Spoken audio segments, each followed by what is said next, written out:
Calling the baby monitor. Good, buddy. I'd like to call to order our regular community redevelopment workshop. The date is January 31st. The time is 8:20 p.m. Madam Clerk, roll call. Chair Lawson, Here. Chair Pro Temp Lanier, Here.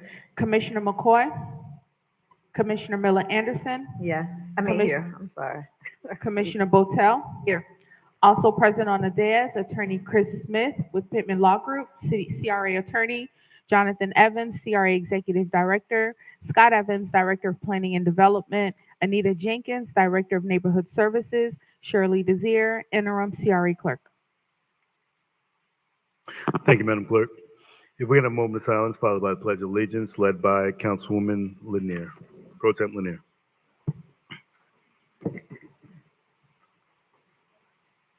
I pledge allegiance to the flag of the United States of America and to the republic for which it stands, one nation, under God, indivisible, with liberty and justice for all.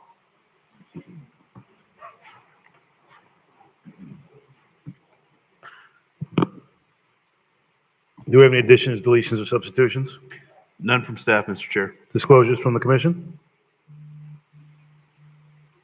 Mr. Chair, Go ahead, I have Commissioner. had conversations with the Tesrell team. Thank you. Additional comments? I've had conversations with both teams. Same here. Adoption of the agenda?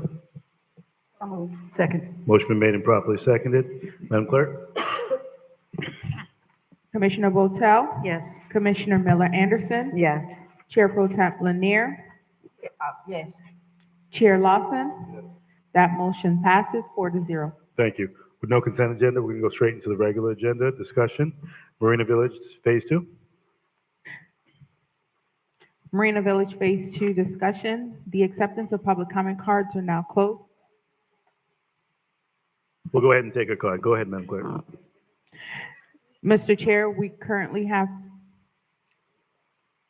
3 public comment cards. Thank you, Madam Clerk. Mr. Evans?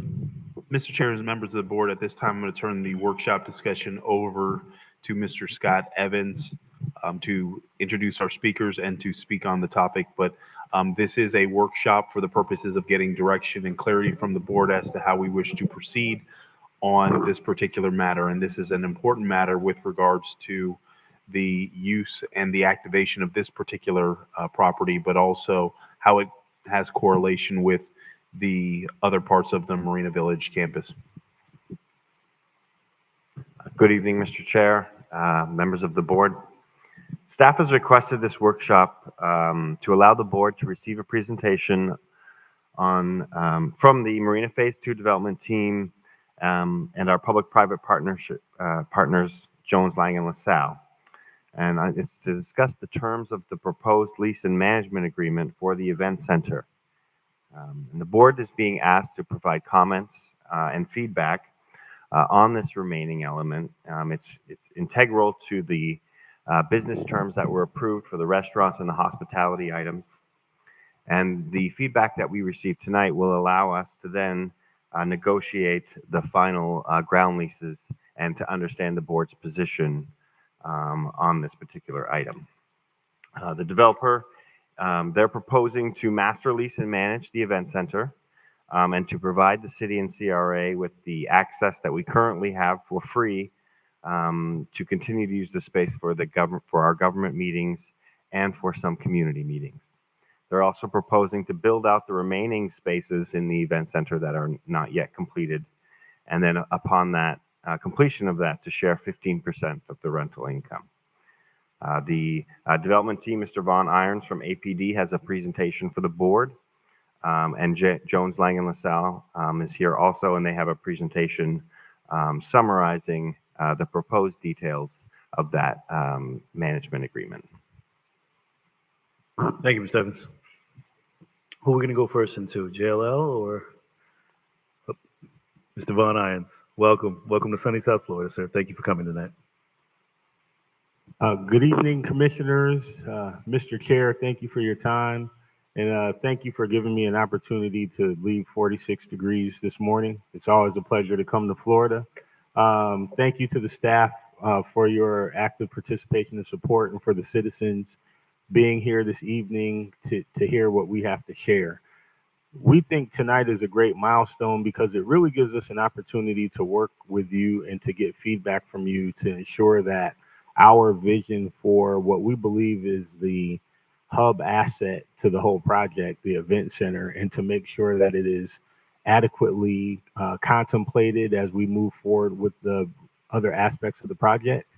As you know, in our original request for proposal response back in July of 2018, we uniquely expressed that we felt that management of the event center was integral to the whole project.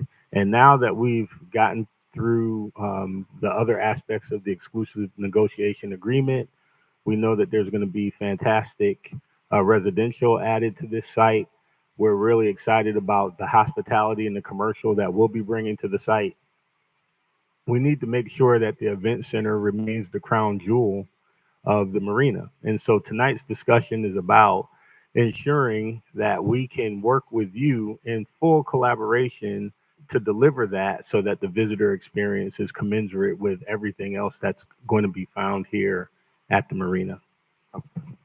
We have a presentation. We just asked that the Walter or our AV technician could put it up, since it is up on the computer that's down here.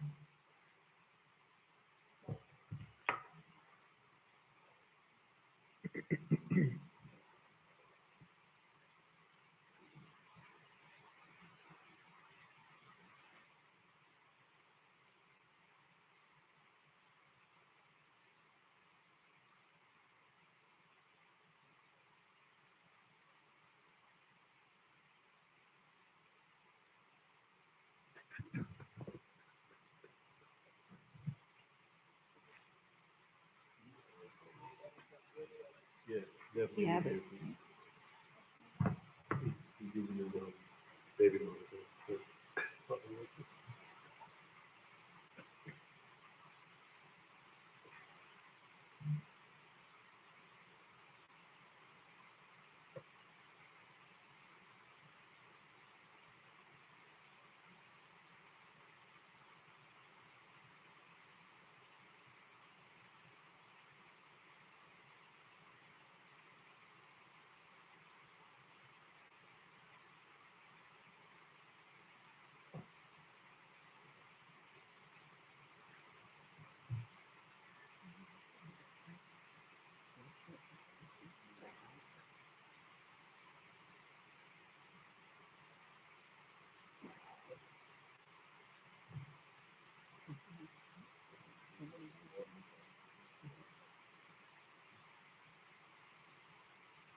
So while that's occurring, we're going to just talk you through these things. I had to pull out my spectacles so I can look at the notes on my phone here. But so essentially, the goals for this event center workshop are to work with you to secure clarity and direction on the vision for the event center, so that what gets delivered is consistent with what we all feel um, is consistent with what the citizens are looking for and what your visitors are going to be looking for.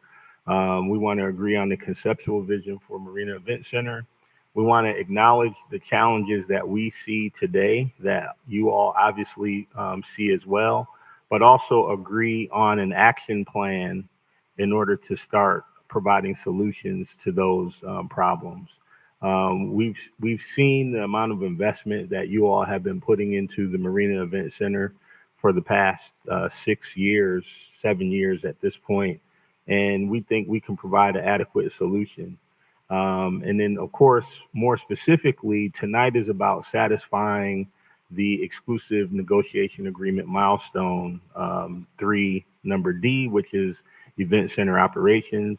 As you know, we had negotiated a property management and leasing agreement previously, but we tabled that until the other elements were, properly negotiated. And now we feel like there's a perfect juncture for us to bring the whole package back in the subsequent meeting. Just a couple of recaps along the journey. This is not anything new. We are consistently supporting the vision that we've had from our 2018 RFP submission. Of course, in October 2018, we deemed that your staff thought that the notion of privatizing management of the event center was intriguing because you asked us for additional clarification, information, comments related specifically to that proposal. What you're going to hear tonight is consistent with what we delivered to you as far back as 2018 on that vision. So it's not new information. As I mentioned, we did negotiate that property management and leasing agreement. We submitted that in February 2022. And then last year in February 2023, we had a final agreement that was prepared to submit before we started working on the other elements. Just reiterating our general development vision for the marina, and it's important to just reestablish that as a high point here, because the event center has to be a part of delivering that development vision. We have to draw local residents, workers, regional households, and tourists. We have to give patrons multiple reasons for visiting Marina Event Center, not just one reason, not just one option. We need attractions, amenities, and services that are here that are complementary. A part of our job is to help you curate an experience for your visitors, for your residents, and your taxpayers. We wanted to have a multifunctional appeal for a wide variety of households. What I say around the office, and we believe it to be true here, we have to create a project that is sufficiently unique where everyone is welcome. And once we get them here, we have to keep them safe. We want to attract credit tenants here that are distinctive. And from a real estate standpoint, one restaurant is not equal to another. One tenant is not equal to another. And so you increase the value of all of your assets by having tenants of a certain quality and credit. And the more credit tenants that we're able to bring to the table, the more opportunity it gives us to find a place and opportunity for local parties here to participate. Let's see.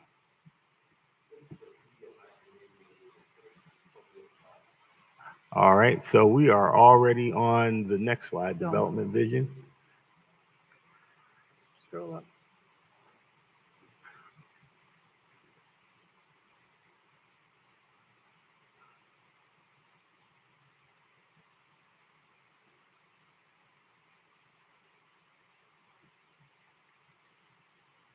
I can actually audible and go over there and do that for you guys. So I'm gonna step over here.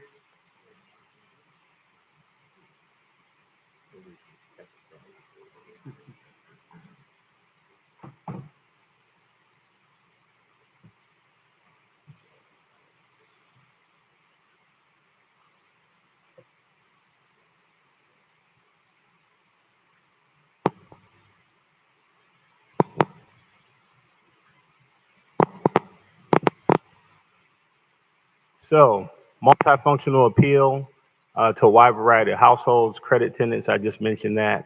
Our goal is to enhance the waterfront and help create additional access for people to experience the water from different viewpoints and different vantage points. There's no reason to have that type of asset there where people can only see it from one vantage point or it's very limited.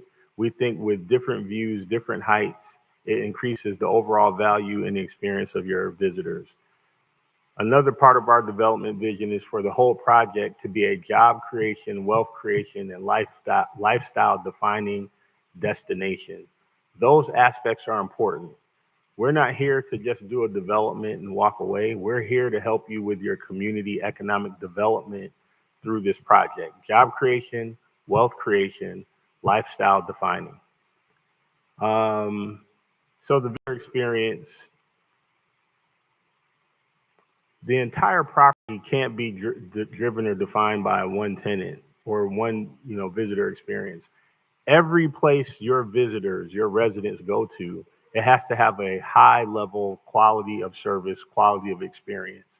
And so one of the things that we worry about, because we have our own property management company, we, manage hundreds of thousands of square feet of commercial retail. When you have tenants in a space that operate outside of consistent management and standards, sometimes you have to worry about, if a customer goes to that business and they have a poor experience, do they walk away and say, I had a bad experience at that business? Or do they walk away and leave and tell people I had a bad time at Marina Event Center or at the Riviera Beach Marina Village? And what we're trying to prevent is the sense that anyone who comes here has a different standard of experience where they go to the different businesses. So some of the challenges with the event center specifically, right now, we really only have one commercial retail tenant, the Rafiki Tiki. As we talk to them, they feel that there's opportunity to grow and further stabilize their business. We think there are some things that we could do in order to assist with that. But also, the law of attraction means that people are going to come and spend more money when they have more options. And so in this building alone, there's 14,800 square feet of rentable retail commercial square footage that remains not active. What that essentially means for you is, over the last 7 years, you've been losing as much as $470,000 a year in rent. That's not to mention CAM and other expenses that can come into the facility. And so that's robbing you as a governmental entity of resources that you could redeploy in the community. That's robbing the citizens of resources that they can have in other programs, because we've been carrying and subsidizing vacant square footage. Credit tenants require professional private sector property management. And so we've proposed, for example, options here. Tenants, for example, we've talked about Topgolf swing suites. We've had a lot of discussion about that. But Topgolf doesn't go in public sector managed facilities. They're going to look for private sector management. They're going to look for co-tenancy, other businesses that have the same type of brand recognition. And so we want to build a destination that people will drive past other projects to get here. And we need to give them the local flavor, as well as national brand names and credit tenants as well. Today, we're currently operating the Marina Event Center at an operating loss. When we got involved, what we saw when we did our analysis is, I think in 2018, you all subsidized the event center at $1.5 million. In 2019, you budgeted and spent $1.758 million to subsidize the operations at the Marina Event Center. Now, since then, that number has come down. That number has come down because of some of the focus of your body on numbers and operations. But that operating loss is still over $1 million a year. And so over the lifespan of the project that we're going to have, and one of the things I think JLL is going to share with you in their analysis, is that $1 million a year over 10 years or over 30 years, those are dollars that could be reinvested in other programs that Riviera Beach really desperately needs. And so if we can help you with a solution to that, that's what this discussion is about today. Your current rents for the one tenant that you have today are below market. So we run comps on all other like developments in the area. It's great that you have one tenant today, but essentially if you're renting to them below the market, you're subsidizing the one tenant that you have. And so with that, what we want to make sure to do is we don't leave any dollars on the table for value creation And so with a couple of tweaks and adjustments, we think we can bring dollars in here in order to offset your operating subsidies. We just mentioned your vacant spaces and the losses. Standalone development while waiting for future development. The reason we put that here is because the event center is immediately actionable. We're talking about all of these other elements, these commercial elements, residential elements, and hospitality elements, but they're not going to produce a new unit in 2024. If we work with you today and we get a consistent vision, in 2024, we can show momentum at the Marina Village, which we've all been desperately hoping for. The high overhead and the absorption of CAM expenses. So the proposed solution, originally we proposed to you a property management agreement that had, which is a standard proposal with, 6% of gross receipts. The city would be responsible for all costs and improvements, including maintenance and upgrades. We would get commission on leases. So this is a standard agreement. You've seen this before. We've negotiated that more than a year ago. Today, now that we've completed our proposal to you in reference to the ground lease, we'd like to add as an element to that ground lease, a master lease of the event center that would master the event center. We pay $1 annually plus 15% of net income would be paid to the CRA and the city. And so the notion there is you'd be in for the upside. As we make it more profitable, you'd have an opportunity to share in that. But in the process of that, we would be working to eliminate that subsidy deficit, which has a net positive income for the entire city and the CRA. So what will we do? We'd work with you to establish the event center as a welcome center so that we can start to send that message. We'd add new restaurant tenants right away. We would work to finish and build out vacant spaces here. The goal would be to add a rooftop food and beverage or lounge tenant. We have a couple of ideas of what that could be. We want to recruit destination events and meetings. You all have a fantastic space here, but a lot of the time it sits vacant. And so we believe there is a market to bring in regional trainings, corporate trainings, and other meetings that would exist opposite the times that you actively use it. So you wouldn't have a real estate training conference happening this time of night, but it would have been fantastic if we had 300 realtors sitting in here at 11 o'clock this morning paying rent to be in the facility. We believe we can recruit those type of events. And then as the other hospitality components get built and there's rooms on site, have an ability to cross-market that in order to increase revenues at the event center as well as the other hospitality components. And then this, in our vision, would be the home base for the community benefits that we've previously been talking about.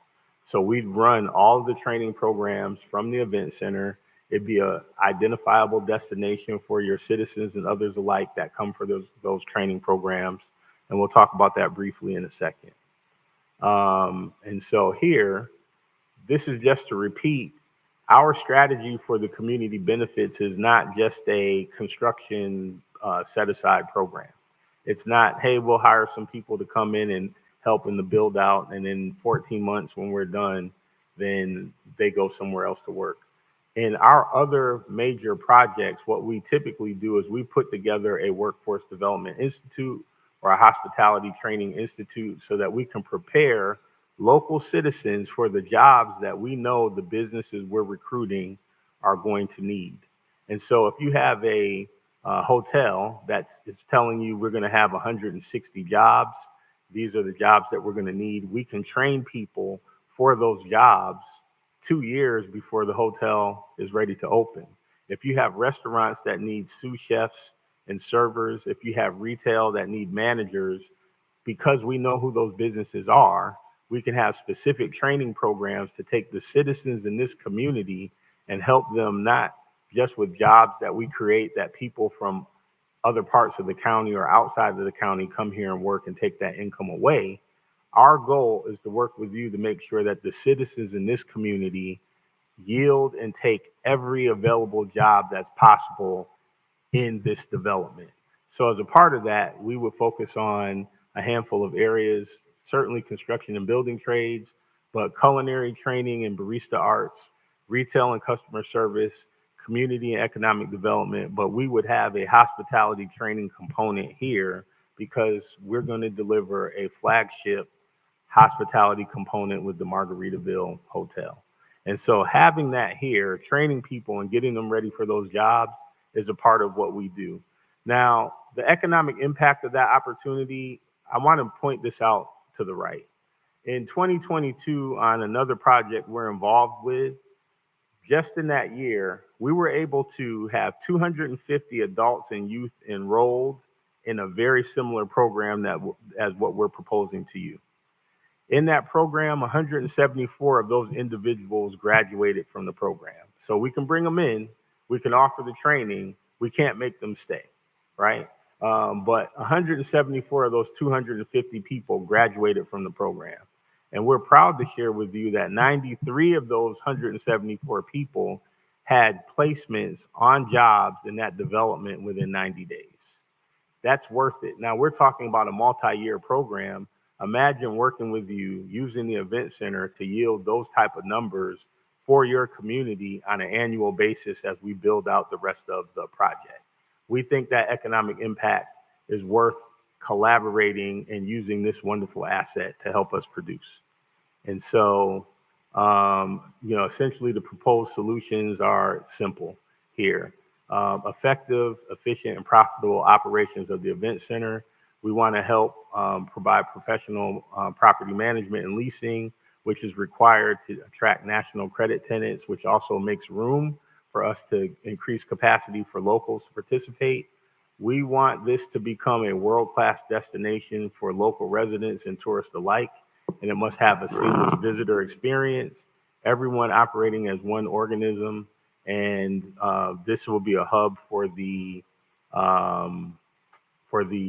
community benefits program. So with that, we just wanted to give you a refresher, a recap of the things we shared with you before, honing in on the pieces in our proposal, and this is what you would get at the point in time that we ask you to approve the proposal that we provided to your team. Thank you very much. Thank you for your comments, Mr. Stearns. I did have a quick question before you do go, and I'm going to see if my colleagues want to ask a few questions before we go to the second part of the presentation. Mr. Stearns, you mentioned the national brands like Margaritaville, Topgolf, and it's important to make sure that we have these national brands recognized here. Have you taken a look at the city's brand just to see how it can be incorporated into these national brands and how these will work hand in hand together with these Topgolfs and these Margaritavilles? Sure. So a part of what we do in our colleagues at Sound & Blick Development, I use the term curate. And so a part of that, by bringing in national brands, what that does is it gives an implied endorsement for your community. So if you bring in Whole Foods or Starbucks and things of that nature, you have people who've never been to your community that hear those names and say, oh, obviously it must be a great place to go and it must be safe because those brands are endorsing Marina Village and thus endorsing Riviera Beach. We know that it's an important part of our job to help you with the brand development and reputational building of Marina Village and Riviera Beach. And a part of that curation formula is to bring in brands that people recognize and trust, as well as, again, mixing that with the local flavor. So I don't want to emphasize that over our desire to work with local contractors and vendors to bring businesses here. We're committed to doing that as well. But as far as attracting tourists, I mean, you have a fantastic boat here with Margaritaville. What we hope to see in the future is that people will come here a day in advance before they leave on the ship and spend money here, send pictures, and things of that nature. So that's all in our intentional mix to bring in high-level brands as well as that local flavor. Okay, and the common area maintenance, who pays that common area maintenance? So what would typically happen in a development like this is all of the uses would contribute to a common area maintenance fund. So your tenants would pay CAM, and that CAM would go to the property manager, and then the property manager would deploy, ensuring that there's a consistent common area. So what we're talking about today is specific to the event center, but it's a great question because on the other commercial elements that we would be producing with Sound and Blake, and I'm sure as you talk on the other aspects with related, there's going to be a common area pay in, and those aspects of the project would be handled under one consistent, seamless management, which is why it's important for us to talk about the event center, because what we don't want to happen is essentially you have kind of three efforts at common area maintenance and management. You kind of have your public sector side, you have your commercial hospitality side, and then you have your residential common area management. And so this would be a component so that we could at least make sure that the entertainment component of this is all one seamless visitor experience. And that was kind of my question about just the event center. It was in reference to who's going to pay it, who's going to be the management company, how is it going to be overseen? Not the whole project, because tonight I was clear with our agenda review. I just wanted to talk about the marina, the event center, because we've had multiple discussions about elements 1 through 8, actually. But the event center is tonight, and I just don't want to convolute the conversation. So in reference to common area maintenance for the 3 spaces or the 14,000 square feet that you discussed earlier was my concern. I think you addressed it. So yeah. So thank you. So just to clarify, yes, the management and leasing, those tenants would pay rent and common area maintenance, and that CAM fund would go into the management of the common areas, cleaning restrooms, keeping the sidewalks clean, things of that nature, so that when people get to the event center, it's always at top quality management. Thank you. And I'm gonna I have a few more comments, but I'm gonna let my colleagues jump in to see if they have any questions for you directly. Yes. Commissioners?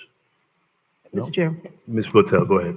I'm interested, I'm very, very interested in the workforce development piece. It's key for me. And I'm hoping that you'll be working with our local tech school. We have a technical school here in Riviera Beach, and they do some really good work, pre-apprentice and apprenticeship programs. So I'm hoping that you're connecting with them and help using their expertise and their knowledge of our local community to move that project forward.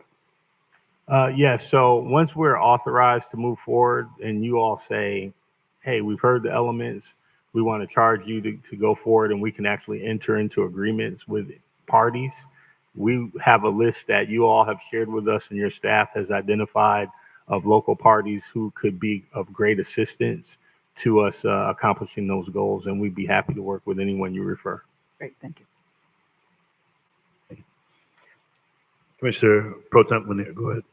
Yeah, I had talked about this piece when we had a discussion today at the agenda review about the 15% that the city would receive for the operation of this. And I thought that was very, very low, given the fact that it's our building.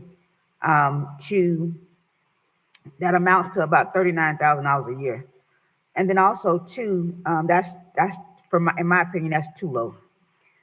Also too, I wanted to know about the restrictions or limitations that you have for the city's use or the CRA's use of event space, especially when it concerns events that the city would have or events that council people will have. How does that work at that point? And then also too, about the access of communities and nonprofits.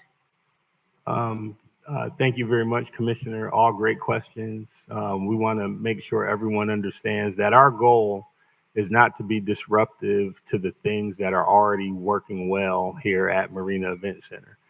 We understand the importance of your public meetings that are happening here, as well as other governmental meetings from certain council members' offices and things that the community has gotten used to having here.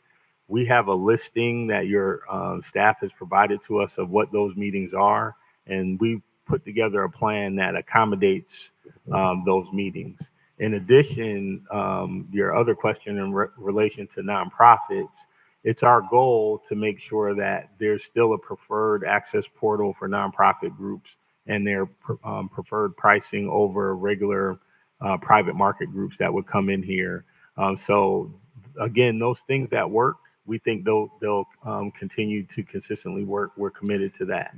But I would say, in the grand scheme of the economics, and you bring up a great point. A part of what we are also committing to do, and I think you'll hear more about that when Nick provides his presentation on the economic analysis, is invest in the event center itself. And so in order to get the event center to be at the same standard as the other development that's coming, we anticipate that's $5 to $6 million of additional investment. So you're talking about tenant improvements that have to be made. You're talking about also rain cover and other things on your rooftop. You're talking about upgrades in, your AV upgrades that have to happen. I mean, it was state of the art 6 or 7 years ago, but other new facilities are catching up and becoming more attractive. You're also talking about other, carpet upgrades, painting, things of that nature. So you're talking about $6 million of that in an environment where the facility today is losing over $1 million. So we have to put together a business model from property management and bring in tenants without pricing them out of the market, where we could generate enough income to make up for that $1 million deficit, and then also have enough revenue to cover debt service on what we have to invest in the facility. So that was one of the challenges with our original proposal, which was the management only proposal, because the city didn't have enough to invest available to invest in the tenant improvements to get the type of businesses you commissioners and your citizens were asking for. If you bring in a Top Golf, they're going to want build out tenant improvements at a certain level. There's not enough money in the fund today to put in the rooftop, the flooring on the roof in the areas where the flooring wasn't put in before. And so this solution came to the table as we began to really look at the overall capital stack. What are the things that we can do to elevate the project? So I say all that to say that $40,000 that you referenced may feel de minimis, but it's a net positive of more than $1 million by erasing the deficit that you're subsidizing the event center with today. But it also eliminates your need to figure out how to finance up to $6 million to put in this facility to make it state of the art once again. And so that has to be repaid somehow, and we want to make sure that happens with revenues from this facility. So technically, for us, this becomes a break even. We hope it becomes a break even. It's still going to be an uphill climb, but we at least wanted to present you with a proposal to consider that doesn't see the event center become diminished or left behind, 5 years from now, 10 years from now. And then everybody's saying it was a wonderful place, but they don't want to have events here anymore because it didn't keep pace. And so it's our best proposal using our experience in economics without taking the event center out of the hands of the city. You still become a stakeholder. And as we work together to make it profitable, you share in the upside. Yeah, thank you for that. I think that the issue that I have is that originally with this proposal and with a lot of stuff, with this proposal going back 6, 7 years, that this was not a part of the deal. Then now it's a part of the deal. So the city could go out for an RFP to get somebody to monetize this building. I think that giving up 50 years to you guys for this building is not in the best interest of the city. Making $39,000 a year, basically, off of this building is unacceptable. And the fact that I understand that you have to put money into it to be able to make it to work, but it does not benefit the city any. You have 50 years to make up your money that you put into this. We only get $39,000 a year. So that is a sticking point for me. And the fact that it wasn't a part of the original proposal, and that if we wanted to monetize this building, then we should look outside of you guys and make some competition for someone to monetize this building. Thank you very much for that comment and perspective, because I think that's what we wanted to get out of the workshop tonight, to hear your feedback, and those type of comments certainly help us put pencil to paper and try to figure out how to make it more palatable. I would like to just offer this correction. This was absolutely in our original proposal. It's absolutely been in every single document that we've sent to your staff and to you. So from July 2018, we did have in our proposal management of the Marina Event Center. We I'm sorry, negotiated. Mr. Hines. I'm sorry, Mr. Hines. Residents, if you could please mute your phones. We'll wait.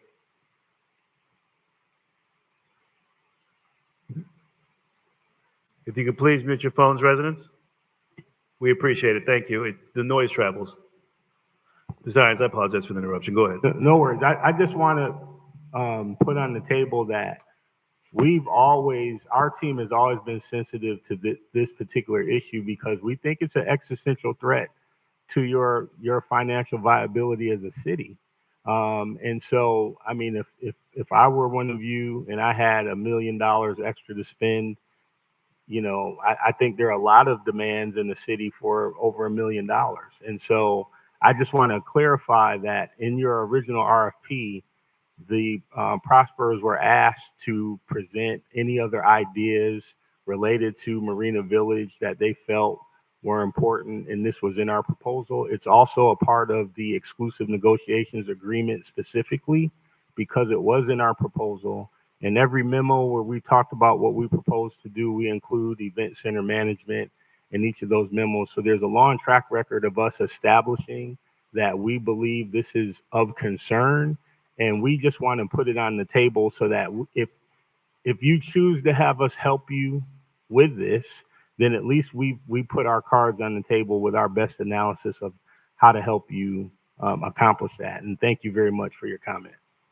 Yes, thank you. I appreciate that. I'm just saying that these $39,000 a month and $4 million over 50 years is just not a good deal. I think that if we want to monetize this building, then we need to be able to get a competitive price versus what you provided for us.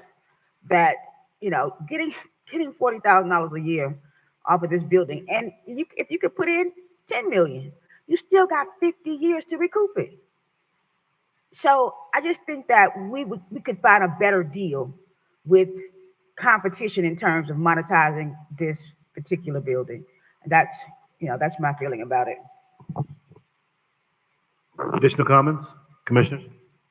Mr. Chair, if I may. Mr. Evans, go ahead. One of the things I think that is germane to the conversation, and we as staff have had the discussion, is that as new facilities also come online, that some of the meeting spaces and some of the activities and some of the events and programs that we utilize this space to be a host location will quite naturally change and shift. And so as City Hall or recreational amenities and even the EOC at Fire Station 87, once those community spaces are built, there's some things that this building has traditionally been utilized for, that those would be occupied by those particular facilities. So we know that that is something that's important to the board as it relates to the access of those facilities, but also note that as you're bringing additional facilities online, there will be meeting spaces that will also be realized.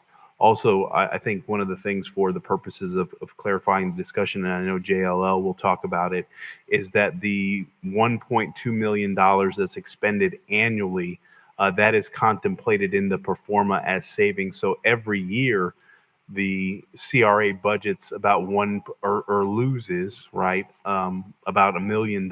And so the savings that would happen over the years would be $1 million per year for the transition. And realize also, I don't mean to interrupt you, Mr. Evans, but this is I'm asking these people this. I mean, they need to convince me, not you.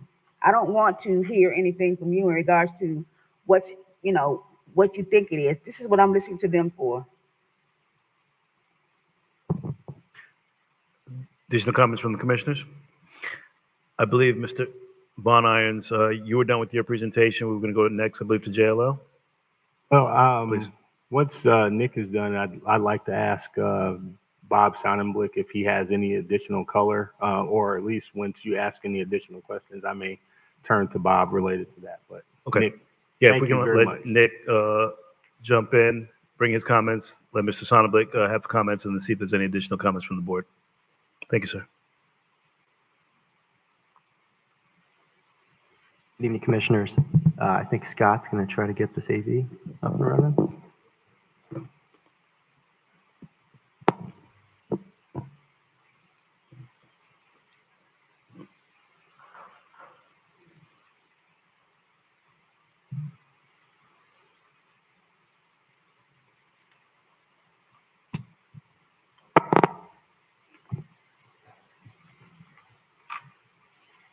Okay, so again, want to reiterate what Scott set out this meeting, the purpose of this meeting. And this is to solicit feedback, right? We're not expecting a vote tonight. We're not expecting a decision tonight. This is all feedback to incorporate into the ultimate negotiations for the ground lease, the master ground lease for the retail and hospitality elements of this project. The event center is an important piece of this entire Marina Village complex. As Vaughn said, it really is the crown jewel of the marina now, and it should be the crown jewel of the Marina Village project moving forward. What I'm going to do is go through very quickly some additional analysis and bring up some questions. I'd like to make this an open dialogue and not just kind of talk at you. I'd like to talk with you, and hopefully we'll have additional questions that spark dialogue for the development team as well. So I'm going to very quickly just run through the existing event center as it is today. We'll talk about the proposed management structure and talk about how it's different from the original proposal. And then we'll get into the financial impact. So as we have it today, the building we're in the 300-seat ballroom. There's 1,800 square feet of meeting space throughout this ground floor. We have just over 4,000 square feet of ground floor retail on the outside of the building, with one tenant currently, Rafiki Tipi, and about 12,000 square feet of rooftop space that the development team plans to utilize. Looking quickly at the last 5 years of annual revenue on the event center, going back to 2020 and through projections for 2024, this next slide highlights essentially what the losses have been historically over those last 5 years. Speaking back to Vaughn's point of around $1 million a year in losses. This also includes your current rental revenue from your current tenants. So not only are you getting revenue from the tenants, obviously you have operational needs for the space. The way that this proposal has been structured is essentially a risk transfer, risk mitigation of these deficits, putting them on the plate of the development team. So when Vaughn talked about the net benefit to the city, it's essentially erasing these deficits on an annual basis. So with 15 years left of the CRA, maybe a little bit more, we'd be looking at potentially another 15 million in losses off the budget of the CRA. Now the proposed management agreement is changed a little bit in that we're shifting it to be part of the overall master lease agreement. So what we're looking at is incorporating this management into the 50-year master lease. So I think the first question we'd want to talk through tonight is the board comfortable with incorporating the management and shifting management of this building for the next 50 years? We've talked about the rental income stream share, the upside, if you will, that Vaughn spoke to. We also talked about the upgrades to not only the event space here, and I do understand that there's, I think, a budget of about $500,000 for AV upgrades contemplated for this space alone. as well as paint and carpet or refresh. So that would be incorporated into the agreement, as well as the additional investment for tenant improvement dollars, things that would be required to attract the tenants that we're hoping to bring, quality credit tenants that I think the city is hoping to bring to this space. The city and the CRA would have the right to use the space. On the next slide, we'll go through, I think, the preliminary list of meetings that we've been talking about.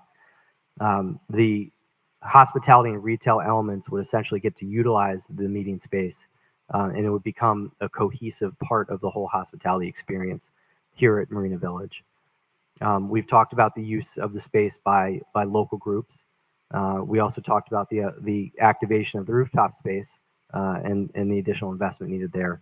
And the agreement would also include management of Bicentennial Park and the event space associated with Bicentennial Park.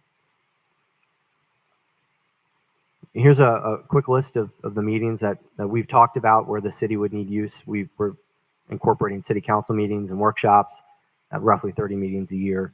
CRA board meetings, roughly 20 a year. Other governmental meetings during the daytime at about once per month. Planning and zoning board meetings, about 18 a year, and then special magistrate during the day, once a month, as well as additional uses required by the city. This is just a preliminary list.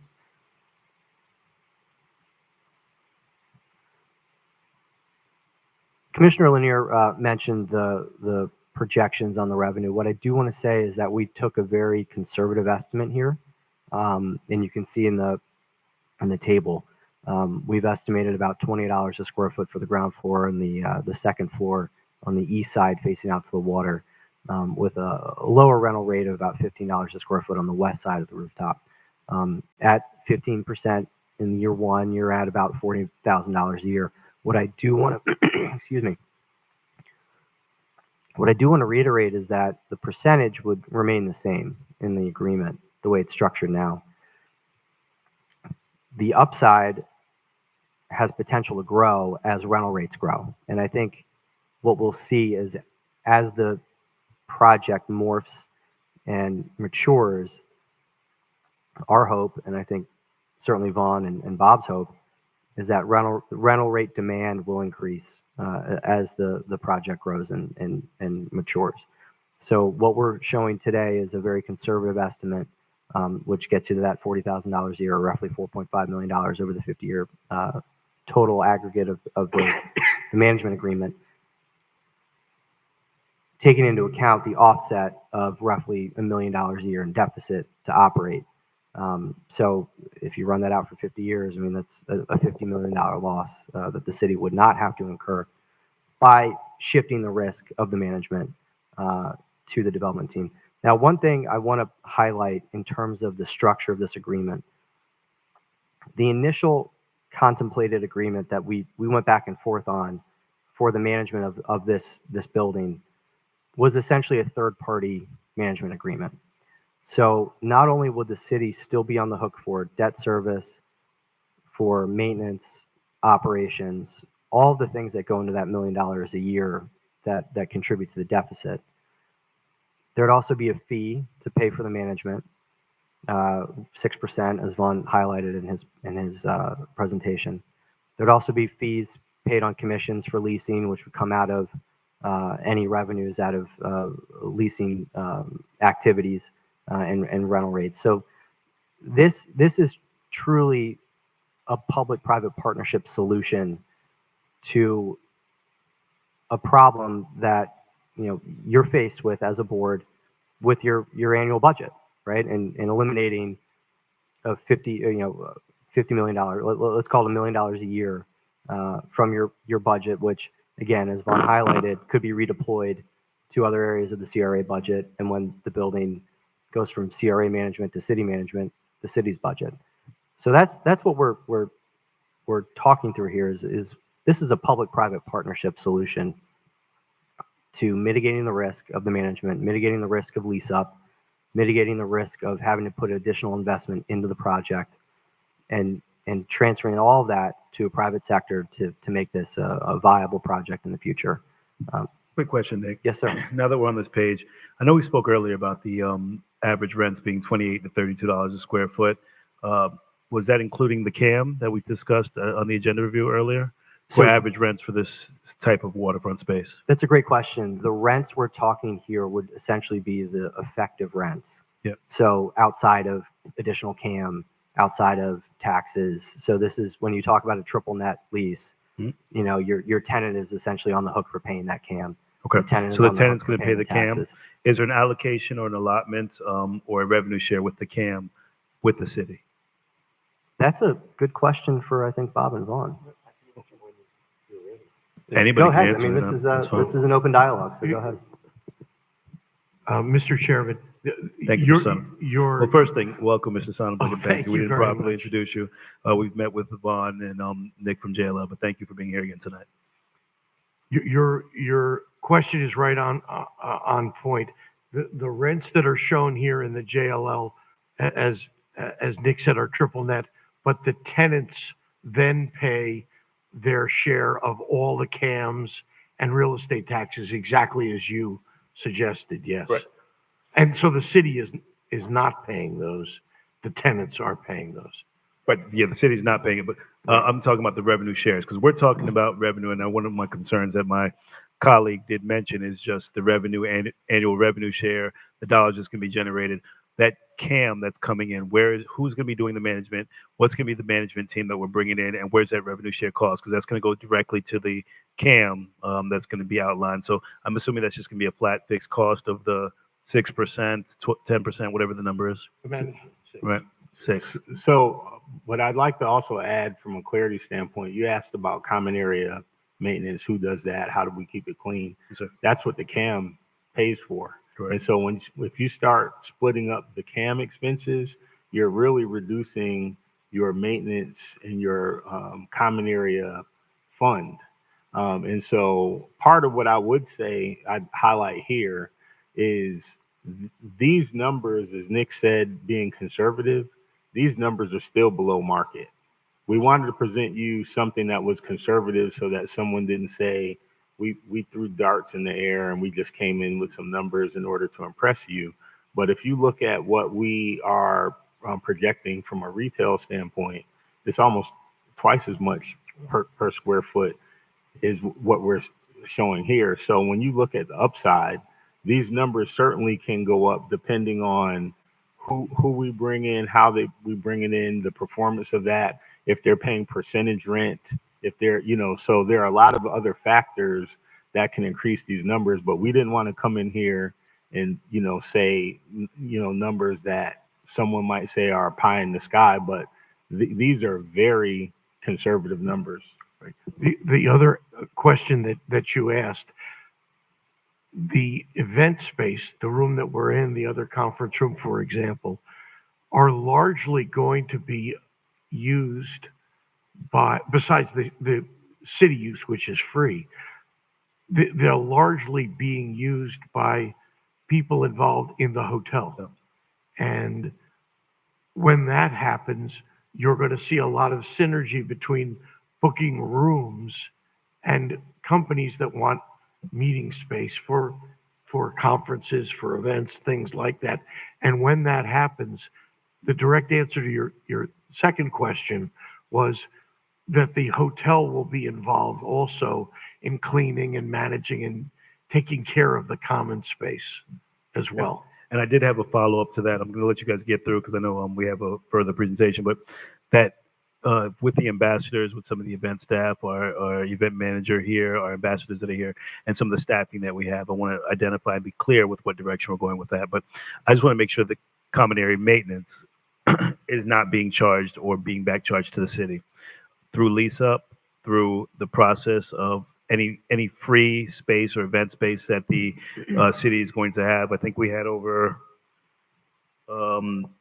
60 free days to use here at the marina. So I just want to make sure that we don't incur any of those CAM costs and that doesn't come back to the city. Because I know the rental space that we're going to be leasing out to the retail tenants, but I just want to make sure the event space and the event center.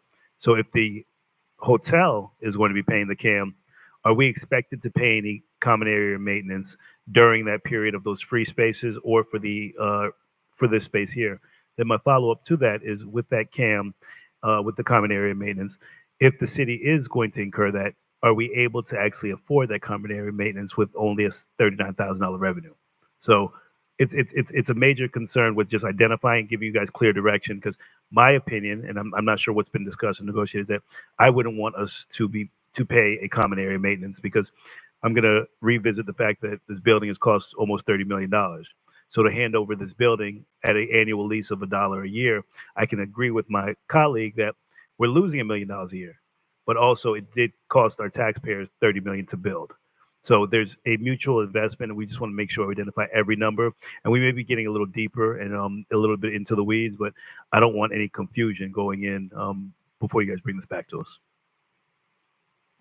Just one response very quick. Please, Ms. Sum. In an example of this, where you've got a CRA meeting or a Yep. council meeting, the one CAM charge that you're referring to, Mr. Chairman, for example, we've got your fine security force here. On the nights where you have a CRA meeting, Yes, sir. that security force would be something that would be paid by the city, as opposed to the hotel paying for these fine gentlemen that are here. That's just the Well, I'm sure exception. we would bring our security Right. in. We would have our officers and we'd have our security guards. That would be our annual operating budget through the CRA or city, depending Right. on the meetings that we're hosting. I'm talking about more of the common area maintenance that you're going to be charging the hotel. Will the city still incur that same common area maintenance if we're hosting a meeting here, or we're doing the free nonprofit meetings? Who is going to pay that, Cam, for all of the free meetings you guys are offering? Well, I think that what would typically happen is today you pay that number anyway in your subsidy. Our goal is to make the business model efficient enough to erase that deficit so that, as Commissioner Lanier asked the question about revenue, we're really contributing that kind of as a give back so that the city comes in and uses the facility as a part of its ownership of the facility. And so if we had to, let's say, pin all those numbers down, we could show that to you what that cost is, ultimately to us, for that not to be passed on to you, and then, put it into a number so that we can, show a total value number. But our intention is when we say that the city uses the facility for free, that it's free.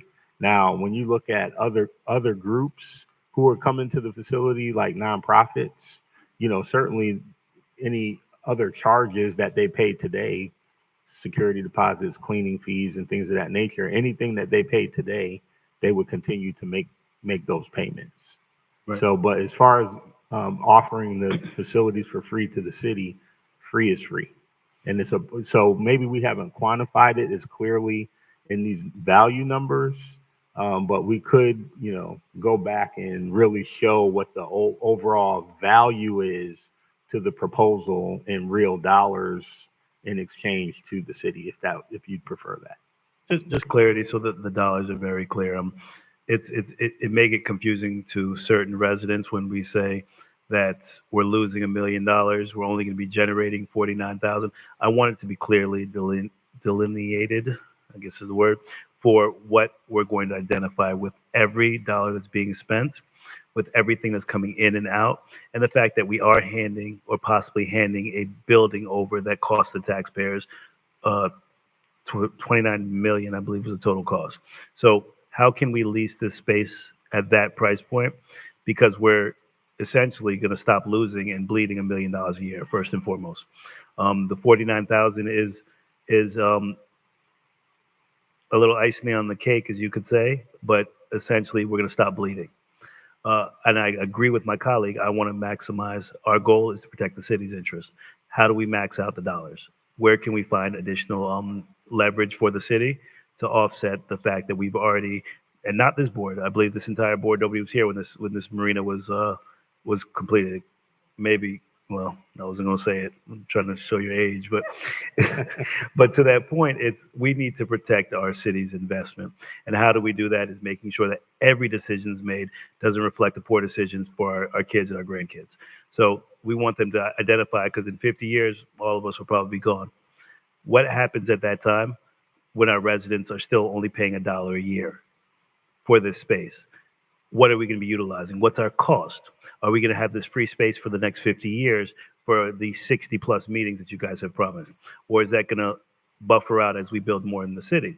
That changes the revenue profit that we're going to actually receive, or I'm sorry, the loss that we actually were trying to incur from this building. So there's a lot of things that we want to clearly identify, and that's kind of the purpose of the workshop, is to have this open dialogue.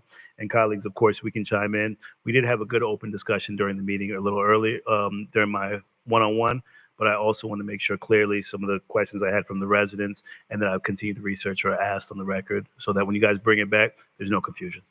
Right. Yes, sir. So thank you for that. And part of what I'd share for consideration is the workshop is designed to help us really we wanted an interactive opportunity to hear from you, so that as we move this part of our thinking forward, we can incorporate this type of feedback. What I would say, though, is we hope there's a future opportunity, whereas as you take the $1 million that you're saving from here a year and you're reinvesting it in other buildings, and then you go to those other buildings to have meetings, that gives us an opportunity to rent this space to other people for market rates, which means your 15% becomes more valuable. And so the more that we can put this into good commerce, that's more revenue that comes into the city in the future. I think, again, one major part of this is our ability to help you get the event center and something new at the marina this year. And so I don't want that to be lost as a part of our proposal. We could stay in motion as is. You certainly have the freedom to go out and RFP, but we're ready to go out with our resources right now and bring in new businesses in the Marina Event Center in 2024. And I think that momentum and that morale boosting to the citizens to finally see something new and additional coming here, while we have to wait for the other things to be constructed, is important too. And that's revenue, new revenue coming in this year, and not 3 years down the road or 4 years down the road. Perfect. Thank you, Mr. Hines. Go ahead, Councilwoman, Commissioner Botel. Thank you. I have a question. You said new construction, and that made me think, will the CRA board be approving the modifications you might be making to the building? How's that going to work? Are we going to have an opportunity to say, well, we don't really like what you're doing, what you're proposing with this new construction? I'm excited about utilizing this space. We should never have had 6 years worth of empty space, and that, especially that area down here behind Wafiki Tiki. So it's exciting to know that we're going to use that space, but will we have any say in how it gets changed? Well, certainly what we've talked to your staff about is the ability to share who the potential tenants would be coming into the building. And so that would continue. We share that in advance. And then typically what happens is building owners have a right of approval of tenant build outs. And so I think you would certainly have an ability to review and comment through your designated staff on the tenants that will come into the building, and then their build out proposals as they're submitted. Thank you. And then I have a question for Nick. Nick, I sent you some notes about a reverter clause. Will you be dealing with that? If you go back and look at the, the ground leases for elements 7 and 8, there are a lot of provisions that are similar to, I think, some of the questions you had, that I think we would also try to incorporate in here. And I think like a provision around step-in rights, right? I think that's something that we'll negotiate, like step-in rights. I think that's something that we would negotiate as part of our final lease agreement. Again, this is one step to get us to that final lease agreement. That hasn't been worked out yet, but it's certainly going to be something we're going to be talking their legal counsel with your legal counsel about how we structure that. Okay, thank you. Sorry, if you can go ahead, Nick, continue with the presentation.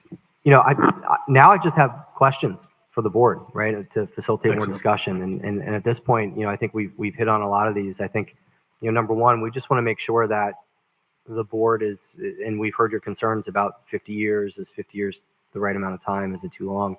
And that's the way this is structured now.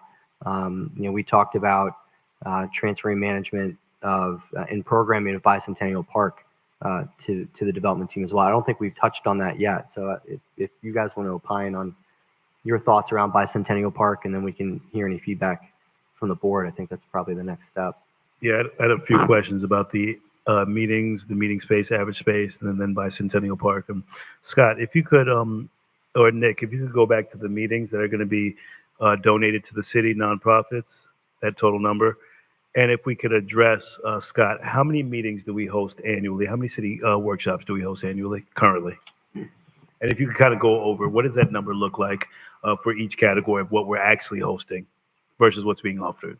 Yes, we actually staff developed this list.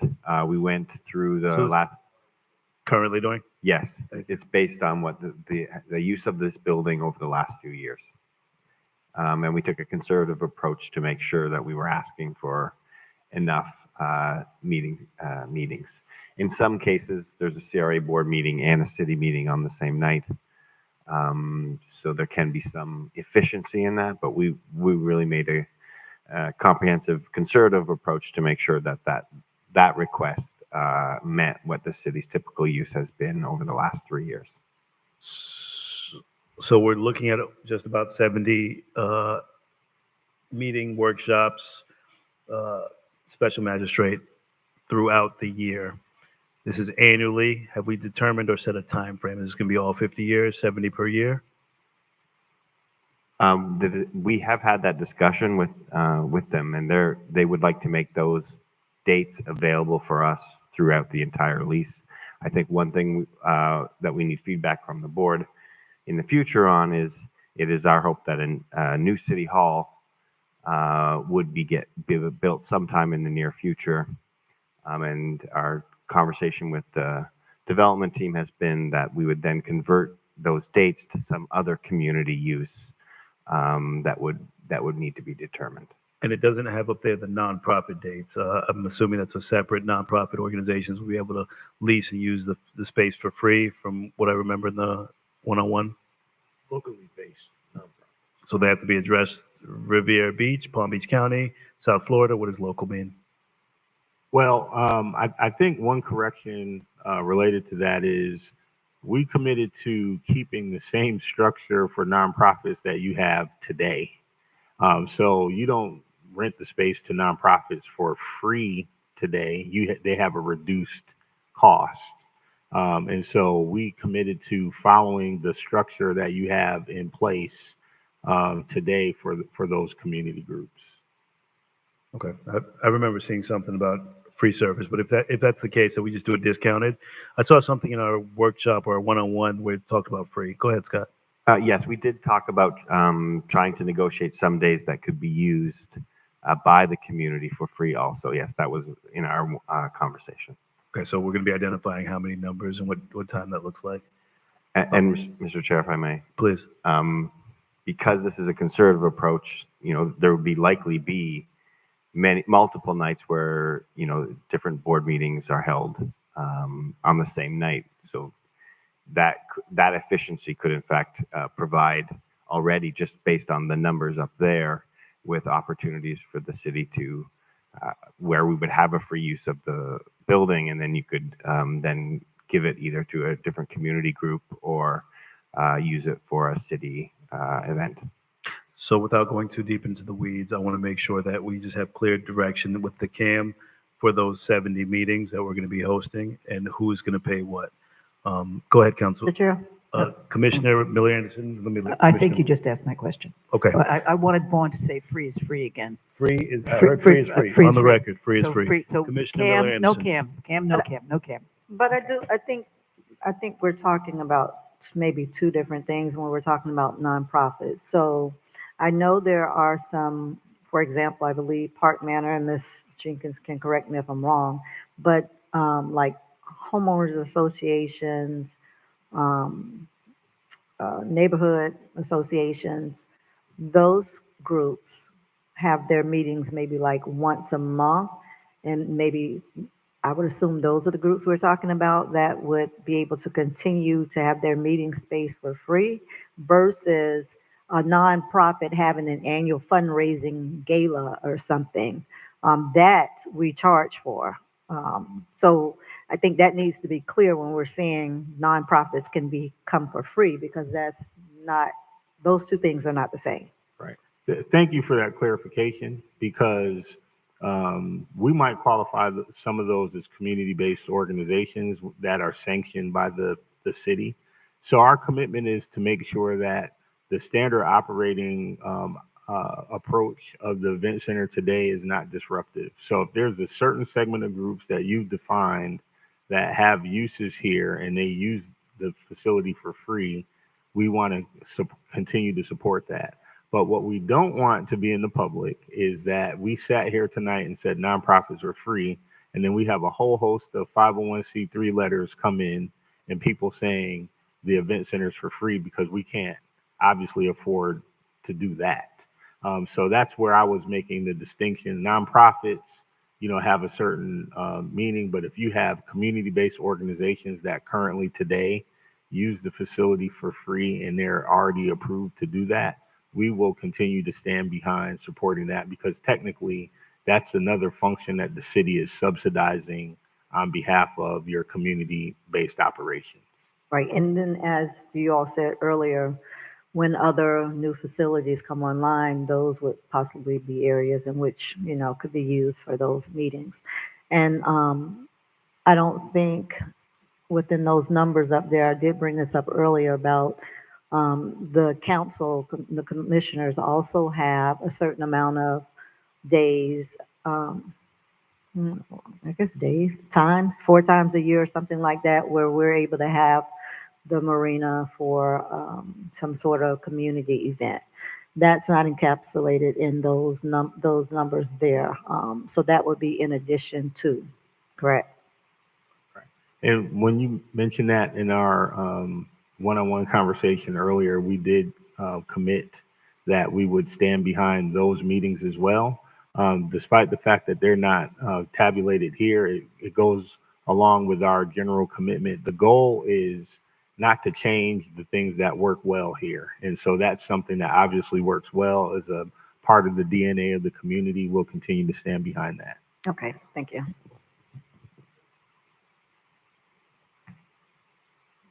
Commissioners, additional comments? Nick, any additional questions you have for us? I think we've hit on everything. I really appreciate everybody's open and honest feedback tonight. I think this is a very productive use of time. This will certainly help us shape the final language in the ground lease agreement that we hope to bring to this board here in the near future. I can report that the CRA Legal has already worked through a draft that we're hoping to share, and we're making progress on that front. And these items will be incorporated in that agreement. And we look forward to moving forward and hopefully having a ground lease ready for execution soon. And I think we really want to take into consideration, I really want to take my colleagues' comments to heart when it comes to the revenue we're generating. While we are saving $1 million annually, I don't know if I can contribute that to maybe increased or better management, better investment into our asset, what we can do to generate additional revenue. So just to hand it over to someone at $1 a year and then only generating $46,000, we want to be very clear with maximizing on the revenue that we're going to generate from this deal. So the investment that we've put into the building, not the sake of just kind of stopping the bleeding. So we will be stopping the bleeding by handing it over to the team and allowing for you to manage it with a professional team. But also we did have our taxpayers put $30 million into it. So where are we going to generate that revenue? Because over the 50-year lease, we're only going to generate 4.6, and we're going to stop you losing $1 million. But if we just put a management team in now and pay them a management fee, we could possibly turn this around. So there's options that we want to identify and make sure we're very crystal clear with what's being done at this marina, because we've been giving a lot of free usage away. We've been not maximizing on the space, and we have rental space that's under rental. So we want to make sure that this lease makes sense for everybody, like I said, so that in 50 years, our kids are not, great grandkids are not looking back and say, why did you just give away our marina? Okay. We do have commissioners. It is late, but we did take some public comment cards. Residents, I know we don't typically do public comments on a workshop. Commissioners, do we want to take public comment? There's 4 cards. Mr. Chair, Ms. Miller-Anderson. I, I don't have an issue with comments being made, but for me, it's all about precedent. And, we can't pick and choose when we're going to take comment cards if the standard practice is not to take. I haven't had anything to eat at all today, you all, so my mouth is like, I can't even talk right now. But the standard practice is to not have public comment on items that we're not taking action on. I don't want to do it tonight, and then just because we only have 4, and then next time we may have 12, and people want to know, well, why won't you do it then? So going with tradition, I would say those comments probably should be held until we take action and vote during a meeting. Ms. Miller-Anderson. Pleasure of the board. Okay. Additional comments from the board in reference to questions, concerns. Nick with JLL has already made the statement that he's gotten good feedback. Is there anything else that we can use? Anything else that you want clear direction from us? I think that's everything, Mr. Chair. Go ahead. Ms. Miller-Anderson, go ahead. I'm trying to get back to the agenda. The resolution that is on here for the one that says, hold on.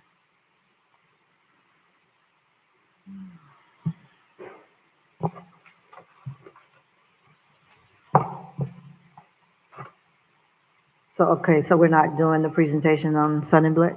Yeah, we're gonna. I believe before we I close thought out- we were wrapping up. I thought we were going home. Do you no? We're gonna not do that presentation. Not do that. Okay. And so the resolution that is associated with that, I mean, we have the binding letter of intent for APDS, Tezro, Sun and Black. Are we talking about that at any point before we vote on it at the next, whatever meeting it's going to come to us on? Mr. Chair, Mr. Scott Evans, go ahead. I think that just was incorrectly labeled. That we did provide that resolution, but it was from the letter of intent that had the business terms for the project, just in case you wanted background. When this comes back for action, it will have a new resolution, but the resolution that's listed under the documents is just from previous background materials we wanted to provide to the board in case you wanted to review previous actions. Okay, so I'm sorry. No, please go ahead. So that resolution will be corrected or different when it's brought back to us to vote on or something, you saying? Mr. Chair. Mr. Evans, go ahead. Yes, when it comes back, it will be a similar resolution, but instead of approving the business terms, it will be for all the ground leases. Okay. All right, thank you. So before we finish this part of the presentation, after we've completed this, we're going to couple this with the remaining elements to bring back a complete letter of intent to move forward. I want us to be on the same page and make sure one of the discussions that we've had is in regards to the development agreement that was originally presented.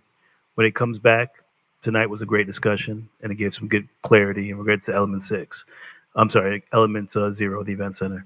But the rest of the elements 0 through 6, I want us to have clear direction as to how we're going to proceed, make sure everybody's in agreement and no confusion with who's doing what and how this is going to be brought to the public. I don't want there to be confusion. I'd rather have the tough discussions, work it out, and then we bring it to the public with a product that we can discuss publicly. All right. Thank you, Mr. Irons. Thank you again. We enjoy the weather while you're here, sir. Mr. Sonneblick, thank you so much. Nick, and I don't believe we met the young lady.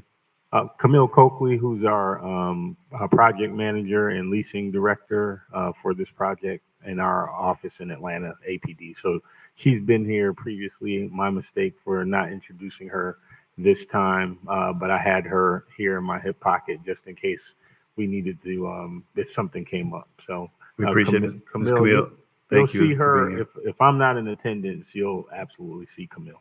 Thank you all for coming down. And Mr. Scott Evans, Jonathan Evans, thank you for your work on the project.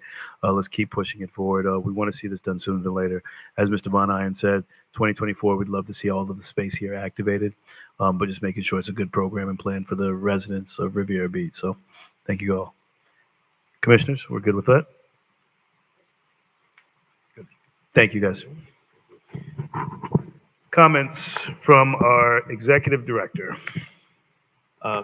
Mr. Chair, if I may, the city manager asked me to announce to the public for tomorrow, there is a bond meeting at the Wells Recreation Center from 6 to 8 p.m. Tomorrow, so encouraging folks from the community to come out and be informed with regards to the bond initiatives. And so there are additional meetings that are scheduled, but please visit our website and you can find out information concerning the general obligation bonds. That includes my comments, Mr. Chair. We did have the virtual meeting that's going to be coming up as well. Have you taken in consideration possibly doing a Zoom or a virtual link for tomorrow's meeting or the remaining meetings? I want to maximize on the time that we're doing because I know that we have salaried employees, so it's no real additional cost besides the fact that we're just, overworking our staff sometimes for being here late hours. But our residents aren't coming out to the meetings. I want them to be able to see the information. So maybe if we can do it virtually, provide it online, is there an option for that? Mr. Chair, if I may. Mr. Evans, go ahead. With regards to that, we don't have a virtual option for this particular meeting, but that's something that we can look at for subsequent meetings to allow for more participation. But one of the things that in 2023, the state legislature did pass a law that restricted the use of city resources or expenditures associated for any items that would be presented onto the ballot. So we've been very conscientious about that. So we'll certainly have the discussion with legal and see what we can do to definitely get more participation. But certainly, board members can share that information on your social media websites and your contact list to encourage folks to come out and be informed about it. And if there's any civic associations, church groups, group of residents, HOAs that would like, I'll make myself available to share what we're trying to do with respect to the general obligation bonds. Thank you. And I just want to make sure that the residents are clear as well that the message that is being shared at these general obligation bond meetings is just information in regards to the bonds. We're not asking or directing as a city for residents to vote one way or the other. It's just general information so you can make an informed decision. That is correct. The state law requires us to be able to provide factual information. We can provide to the community how they should vote on a particular matter, but the elected officials have more latitude with respect to that. And the city attorney, I believe, has provided you all a memorandum concerning that. If not, I'll forward it to you all again for your edification. Thank you, sir. Attorney Smith? Nothing. Thank you. Commissioners, any comments from the board? No comments from the board. This meeting is adjourned. I might have to come in. Oh, I forgot I can't have a room. They'll see us.